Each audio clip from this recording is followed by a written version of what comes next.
Hello guys, सभी के लिए नमस्कार। मैं भूपेंद्र सिंह उबार आज आपके सामने एक नई वीडियो लेकर के आया हूँ जिसका नाम है जसत्व संधि। देखिए, जसत्व संधि होती क्या है। जसत्व संधि, जसत्व संधि में दो सूत्र होते हैं। सबसे पहला जो सूत्र आ रहा है वो आ रहा है जलाम जसो अंते। जलाम जसो अंते, ये सूत्र क्या कहते हैं। जलाम जसोवंते, ये सूत्र क्या कहता है, यानी झल प्रत्याहार, झल प्रत्याहार के बाद कोई स्वर या व्यंजन आए, कोई स्वर या व्यंजन आए, व्यंजन आए तो इस जल प्रत्याहार के स्थान पर जस आदेश हो जाता है। जस आदेश, यानी कहने का मतलब क्या है, कहने का तात्पर्य यह है कि जो किसी भी वर्ग का किसी भी वर्ग का 1, 2, 3 और 4, किसी भी वर्ग का पहला, दूसरा, तीसरा और चौथा वर्ण अगर आ जाए प्रथम पद के अंतिम वर्ण में और उसके बाद स्वर या व्यंजन आए, स्वर या व्यंजन आए, तो इस पहले, दूसरे, तीसरे, चौथे वर्ण के स्थान पर उसी वर्ग का तीसरा वर्ण हो जाएगा। जसत्व संधि क्या कहती है, जलाम जसोवंते के अनुसार कि यदि किसी भी वर्ग का पहला, दूसरा, तीसरा और चौथा अक्षर आ जाए और उसके बाद कोई दूसरे शब्द के प्रारंभ में स्वर या व्यंजन आ जाए, तो प्रथम पद के अंत में आए हुए पहले, दूसरे, तीसरे, चौथे वर्ण के स्थान पर उसी वर्ग का तीसरा अक्षर हो जाता है। यानी झल प्रत्याहार के बाद यदि स्वर और व्यंजन आए तो झल प्रत्याहार के स्थान पर जस आदेश हो जाता है। देखिए कैसे, जैसे अगर मैंने बोल दिया बाघ प्लस ईस, यहां बोल दिया बाघ plus Ishwari,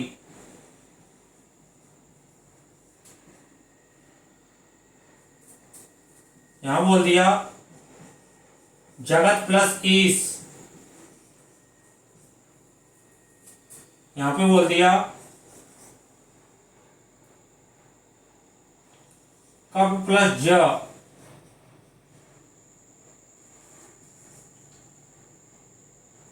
up plus the. देखिए बाघ प्लस ईस, यहां पे प्रथम पद के अंतिम वर्ण में का वर्ग का प्रथम अक्षर आ रहा है। यहाँ पे तो मैंने क्या कहा था, किसी भी वर्ग का पहला, दूसरा, तीसरा, चौथा वर्ण है, उसके बाद स्वर आ रहा है। यहाँ पे ये स्वर है, ये क्या है, स्वर। तो इस का वर्ग के पहले वर्ण के स्थान पर इसी वर्ग का तीसरा अक्षर हो जाएगा। अब का वर्ग का तीसरा अक्षर कौन है, का, खा, गा हो जाएगा। तो यहाँ पे क्या लिख जाएगा, बाग। अब इस बाग को हम अधूरा कर देते हैं, प्लस ईस जो कि त्यों उतर जाएगा, इसमें जुड़ जाएगा। तो यहां पर जब ईस इसमें जोड़ेंगे तो यह गा जो है, ये आधा है, ये पूरा हो जाएगा और रूप बन जाएगा बागीस। इसी तरह से यहां पे हो जाएगा बागीश्वरी, बागीश्वरी। इसी तरह से यहां पे हो जाएगा जगदीश, जगदीश। यहां पे हो जाएगा कवज और यहां पे हो जाएगा अवध। ये रूप बनेंगे। बाघ प्लस ईस बागीस, बाघ प्लस ईश्वरी बागीश्वरी, जगत प्लस ईस जगदीश, कप प्लस ज कब्ज और अप प्लस द अब्द। तो यहाँ पे देखो, यहाँ पे स्वर आ रहा है, किसी भी वर्ग के पहले, दूसरे, तीसरे, चौथे वर्ण के स्थान पे बाद दूसरे पद के प्रारंभ में यहाँ पे स्वर आ रहा है। ये स्वर है, ये स्वर है, ये स्वर है, या व्यंजन है, यहाँ पे ये व्यंजन है, यहाँ पे ये व्यंजन है। ठीक है, ये चीज समझ में आ गई होगी। अब देखिए इसका दूसरा, इसका जो दूसरा सूत्र है वो क्या कहता है। ये तो पहला सूत्र हो गया जलाम जसोवंते। दूसरा सूत्र क्या कहता है, दूसरा सूत्र कह रहा है जलाम जस जसी, जलाम, जस, झसी। इसका क्या मतलब है? इसका मतलब यह है कि झल प्रत्याहार के बाद, ये झल प्रत्याहार, झल प्रत्याहार के बाद क्या आ जाए? झस आ जाए। क्या आ जाए? झस आ जाए। तो ये झल प्रत्याहार के स्थान पर क्या हो जाएगा? जस हो जाएगा। यानी कहने का तात्पर्य क्या है? कहने का तात्पर्य यह है कि किसी भी वर्ग का, किसी भी वर्ग का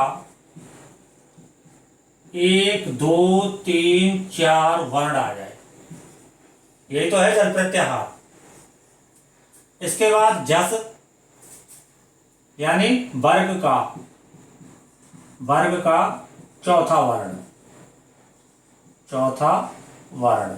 अगर ये जो वर्ग का चौथा वर्ण है, ये किसी भी वर्ग का आ सकता है, जरूरी नहीं है कि इसी वर्ग का आए, किसी भी वर्ग का आ सकता है। और किसी भी वर्ग का जो चौथा वर्ण होगा वो क्या कहलाएगा? जस कहलाएगा।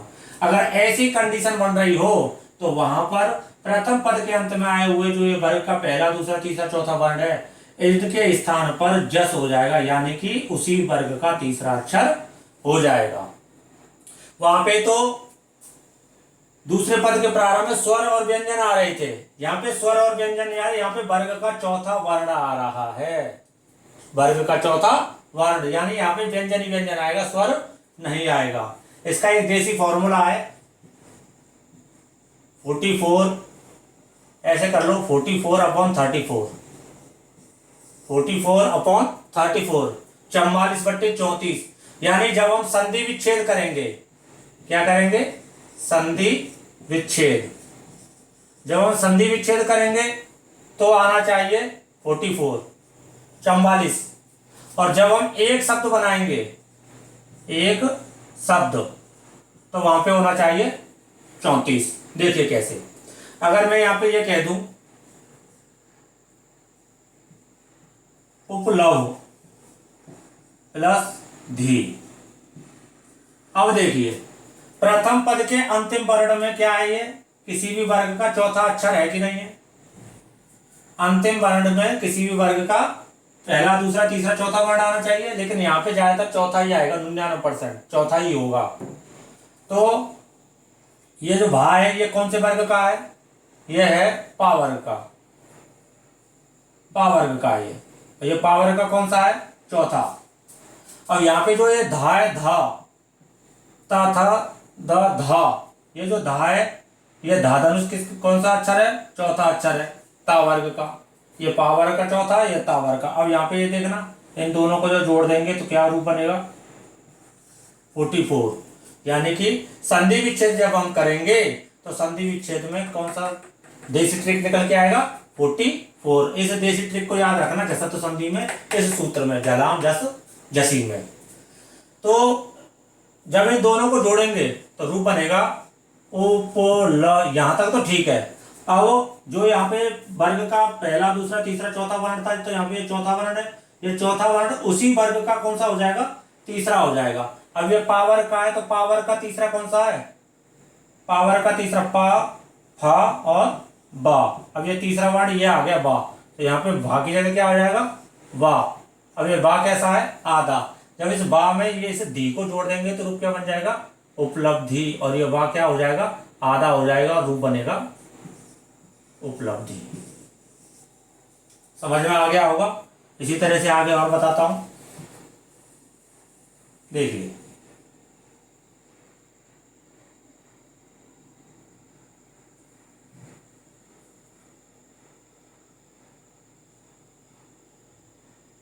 देखिए ऐसे ही अगर मैंने ये लिख दिया युद्ध प्लस ध, तो रूप बनेगा युद्ध, युद्ध। अगर मैंने यहां पे लिख दिया जघ प्लस धा, तो रूप बन जाएगा जगध, जगध। इसी तरह से अगर यहां पे मैंने ये लिख दिया उपलब्धि, युद्ध, जगद, दुग्ध, दुघ प्लस ध, तो रूप बन जाएगा दुग्ध। दुग्ध। अब यहाँ पे देखो ये का वर्ग का चौथा अक्षर है, ये का वर्ग का चौथा अक्षर है, ये ता था द ध ता वर्ग का चौथा अक्षर है, और यहाँ पे ये चौथा चौथा आ ही रहा है। तो यहाँ पे 44 हो गया कि नहीं, ये भी 4 और ये भी 4 प्लस हो रहा है, तो कितना हो गया ये 44। तो इस तरह से जितने वर्गीय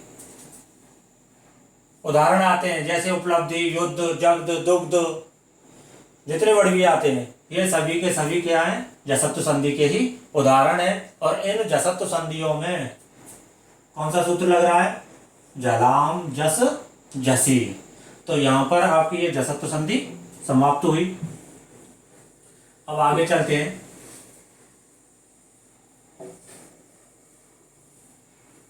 देखिए सटुत्व संधि। सटुत्व संधि ये अगली संधि है, सटुत्व संधि। सटुत्व संधि क्या कहती है, इसका एक सूत्र है, स्तु सटुना सटु। स्तु सटुना सटु। देखो क्या कह रहे हैं, स्तु सटुना सटु यानी कि सा और ता वर्ग के पहले या बाद में क्या आ जाए, सा या टा वर्ग आ जाए, टा वर्ग आ जाए, तो सा और तावर्ग का टावर्ग हो जाता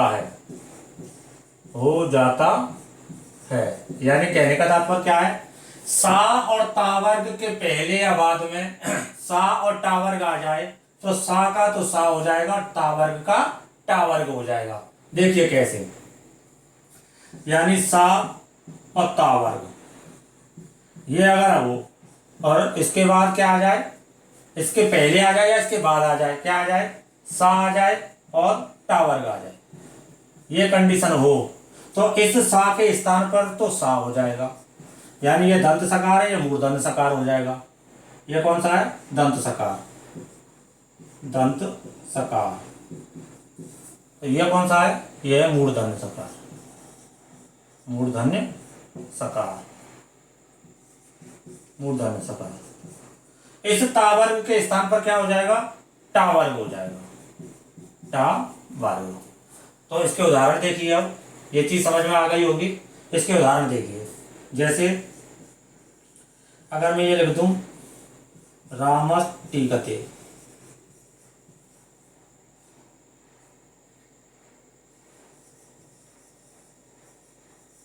धनुष टंकार, तो इसका क्या हो जाएगा, राम की जगह तो राम, इस सा के स्थान पर क्या हो जाएगा, ये सा आ जाएगा।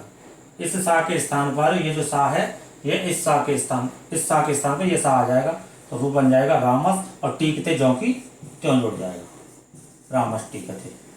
ऐसे ही धनुष में धनु, अब इस सा के स्थान पर ये दंत सकार है, इसके स्थान पर क्या हो जाएगा, सा हो जाएगा। ये आधा है, इसको भी आधा कर दें। इस आधे को इस तरह से भी लिख सकते हैं और इस आधे को इस तरह से भी लिख सकते हैं।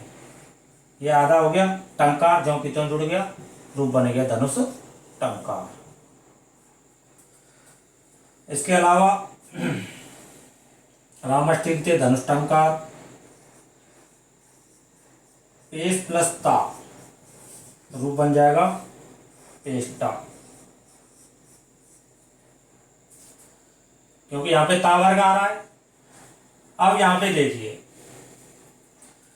अगर इस सा के बाद प्लस में टा वर्ग आ जाए तो इस सा का ये सा में बदल जाता है, लेकिन अगर इस सा के बाद ता वर्ग आ जाए तो यह ता वर्ग ही बदलेगा, इस सा का कुछ नहीं होगा, यह सा ज्यों की त्यों रहेगा। समझ में आ रहा है कुछ, इस सा के बाद अगर टा वर्ग आ जाए तो सा के स्थान पर मूर्धन्य सकार हो जाएगा, इस सा के स्थान पर। और अगर मूर्धन्य सकार के बाद ता वर्ग आए तो मूर्धन्य सकार तो ज्यों की त्यों रहेगा और ता वर्ग के स्थान पर टा वर्ग हो जाएगा। इस तरह से ध्यान रखना। पेष्टा यहाँ पे है सस प्लस था बराबर षष्ठ, षष्ठ। आगे देखिए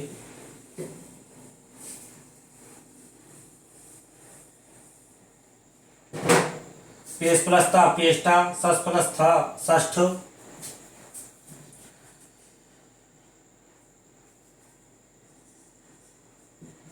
इस प्लस था रूप बन जाएगा इष्ट, इष्ट। इसी तरह से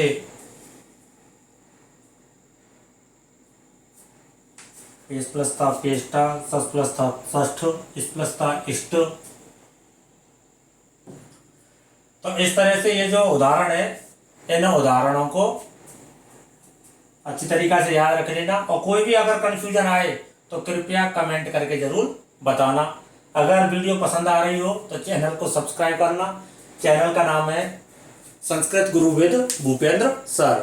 तो इस तरह से आज का जो टॉपिक है ये यहीं पे समाप्त होता है। अगली वीडियो लेकर के फिर हाजिर रहूँगा। तब तक के लिए नमस्कार, जय हिंद, जय भारत।